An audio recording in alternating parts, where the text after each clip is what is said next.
Really sorry it's taken so long to get this one up, but there have been a lot of things going on in the last couple of weeks. I hate it when real life gets in the way of YouTubing.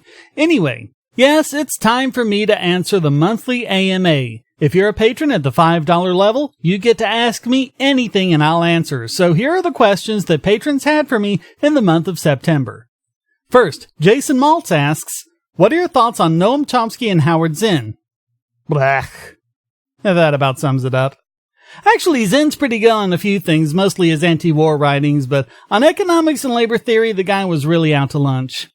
Chomsky, I have no idea why people hold that idiot in such high regard. He was one of those that was praising Venezuela back when it looked like things were going great. And then when things started going south, he started blaming the U.S. for undermining what their great socialist government was achieving down there. Now, he's saying Venezuela was never socialist. Don't be so absurd. It was capitalism in Venezuela that's causing all the grief.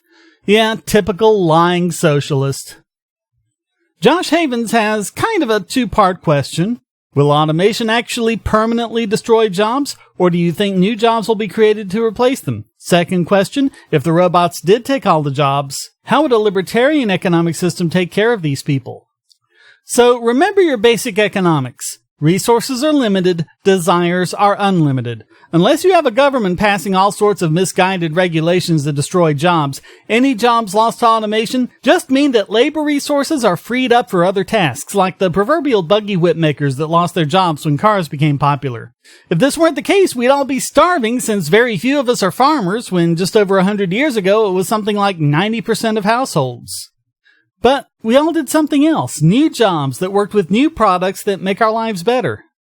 The only way that robots would take all of the jobs is if there wasn't a need to take care of people, because then every single person's desires, no matter what, could be quickly and efficiently fulfilled by the robots. If that's not the case, then that opens the door for a human to do a job to help them meet those desires. But if that's not the case, then all our needs are met, and we can spend all of our time playing games, or creating art, or music, or whatever, or having fun with our families. That's what that would mean.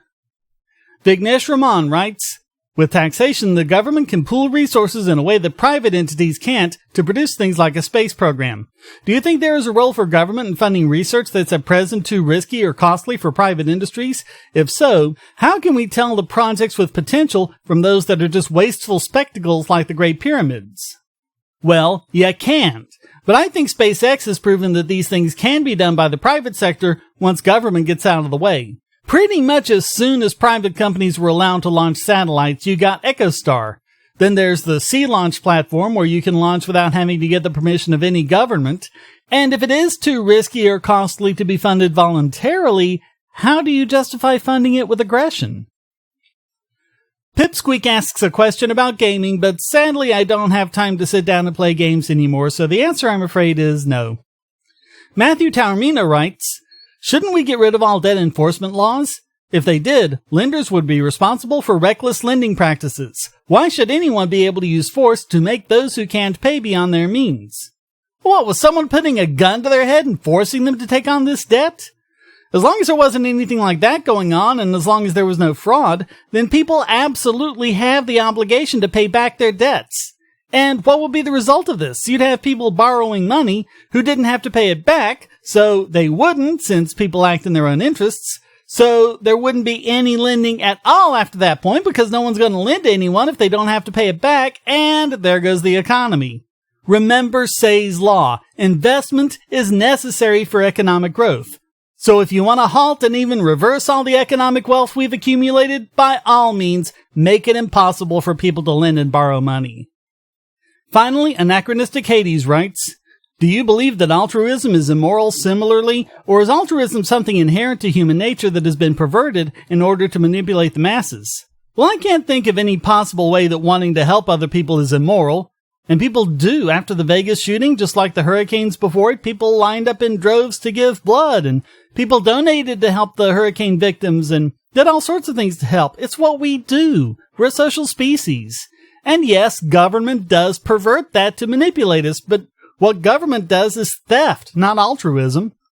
As for the second part of his question, why there's this revulsion to people working in their own self-interest, This is the sort of dehumanization that religion and statism have been doing for thousands of years. Just like with sex or whatever, these are your desires that all human beings have that don't hurt anyone else, yet somehow you're an absolutely horrible person for having them, and so you need us to save your soul and save the rest of society from how horrible you are. Why do you think appeal to human nature is such a common argument in both religion and politics? You're a sinful person, and you need God to save you, so give the church your money. People are horrible and evil, and so we need government to protect society, so give government your money, even though it, like the church, is just a group of those same horrible, evil, sinful people. Yeah, makes a lot of sense. So that takes care of this month's Patreon AMA. Until next time, stay strong and be free.